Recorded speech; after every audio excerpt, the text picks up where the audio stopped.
Hey guys, welcome back to another video review. Today we're checking out HideIPVPN. They've been emailing me a couple times with pretty much the same email asking me to review their service. However, some of the things I was looking for aren't quite here yet, which is a little bit annoying, but we're going to be trying to be objective while going into this review, helping you decide if it's VPN you should use or not. Remember, I always recommend using an S-tier VPN on the VPN tier list. Choose one of those VPNs because they represent the best VPN products as an aggregate score of pricing, speeds, security, and stuff like that.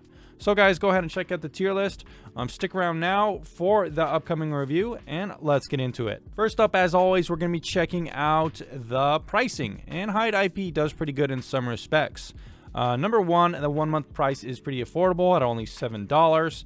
That said, there is a pricing change. After the first month, it's $10, and after the first year, instead of $60, it's $70. So they're not going to get points in the category that I want to see no pricing change, because I think a lot of consumers miss out on these things, and it's a simply easy way for the subscription model to get more money. A little bit deceptive.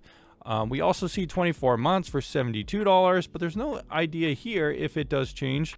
I'm not really sure if it does or not. It would make sense according to these plans if it did, but I'm not really sure there.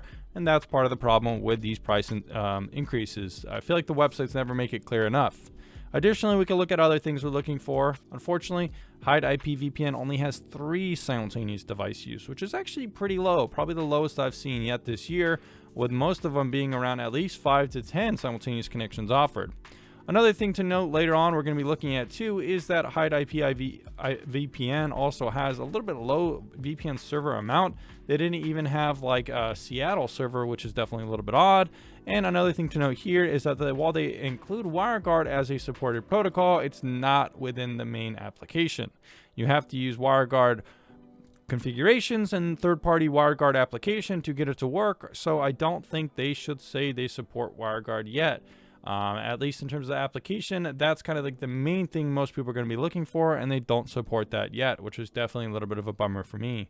Anyways, guys, now that we covered pricing, let's get into the actual application itself and see what it looks like. So guys, in terms of the application, it's fine, not that great though. Definitely one of the ones that has a little bit less features than I would like. Like I said, another problem I have with it is that the locations are pretty small. There wasn't even a Seattle server. Other things to note are there is no WireGuard support, and pretty much all you see here is all that you get.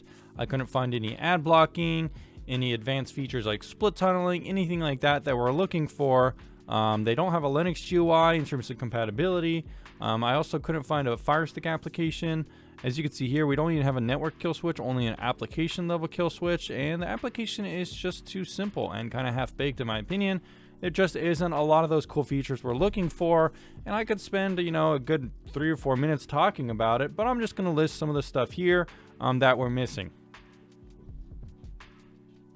Remember guys, you always want to see a live speed test from a review. If you don't see a live speed test, that means they could be faking the speeds and trying to get you to buy some other VPN with perhaps a better commission model. We do see a good ping, and the speed range here isn't bad for OpenVPN. With WireGuard, we could get between 700 to 800 megabits per second. This is usually what I would suspect with a good VPN with OpenVPN. So overall, the speeds aren't bad here. I just would like to see WireGuard implemented in the application. I'm not going to bother with the other stuff. If it's not an application, it doesn't count. So guys, now we're doing a live speed test for the torrent download, seeing what kind of performance we can get. If that speed test held to be true, we'd expect between 30 to 40 range, and that's exactly what we're getting here. 52, around kind of 45, 47. Honestly, these are pretty good speeds for OpenVPN, and 65, wow, that is actually pretty good. These are pretty good speeds now, getting around 50 to 60 range. Honestly, pretty good for OpenVPN. With WireGuard, it could even be any faster. This is definitely not bad speeds for torrenting. Definitely pretty impressive here. 65, 68 for OpenVPN, 73, not bad there overall. So that's kind of interesting to see. So guys, how does this one do in the privacy audit? Well, it does okay, but not that great. There's 2 ad trackers on the website, 2 third-party cookies, and it uses Google Analytics instead of open source privacy-friendly analytics like we've seen some from competitors. It actually does really well in the Exodus test. It has hardly any permissions and 0 trackers as well. So they did a good job there.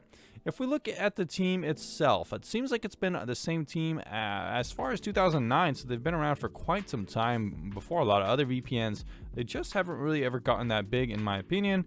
We see some of these CEOs listed here, which is nice, and some of the other guys that looked up on LinkedIn seem legit, working with some other companies too. This seems kind of like a side project in some ways for some of these guys, and as they've gone on to do other things.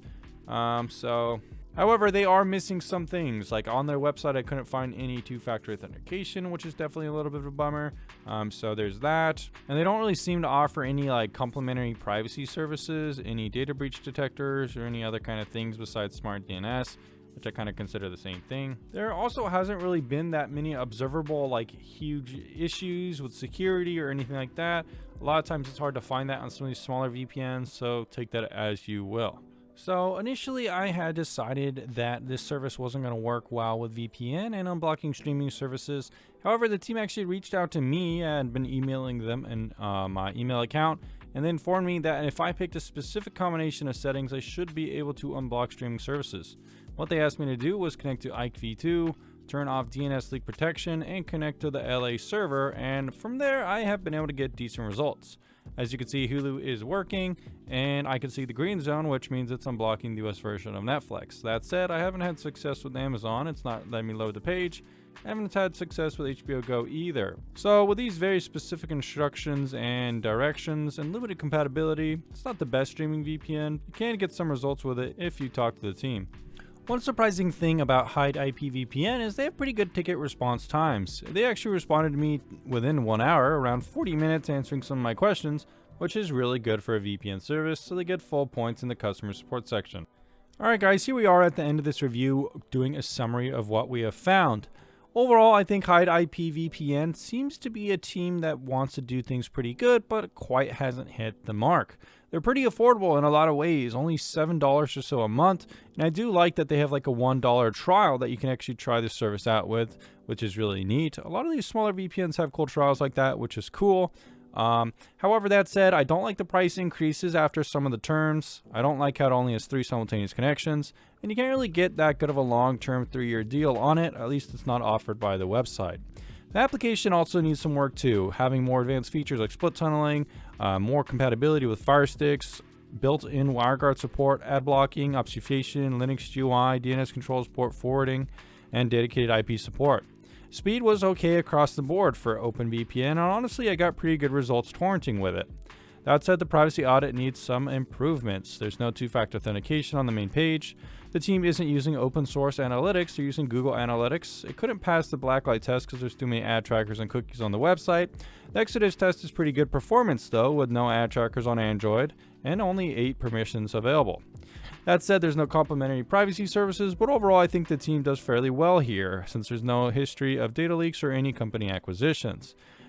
Customer support, like we just said, is very good with only 40 minutes ticket response time. Streaming seems to be a little bit problematic, requiring very specific instructions to get it working with Netflix and Hulu, and none of these other ones gave me good results while testing. Finally, our score is a 36.59. Which, if we go on the tier list right here, we could see it's right around here, right between Cactus VPN and CyberGhost in B tier. That's honestly not a bad score, doing better than a lot of VPNs out there, and it shows the team does have some promise and does pretty well in some areas. Across the board though, there's still a lot of room for improvement, going up the tier list to compete with some of these ones up here, which I recommend as my top products. Remember guys, if you want to help to support the channel, come to the tier list, click on any of these links here, and use my promo codes for the best discounts. And if you want to see my old tier list, you can also find that here, and you can also find links to my subreddit and Twitter here as well. Anyways guys, see you in the next video very soon.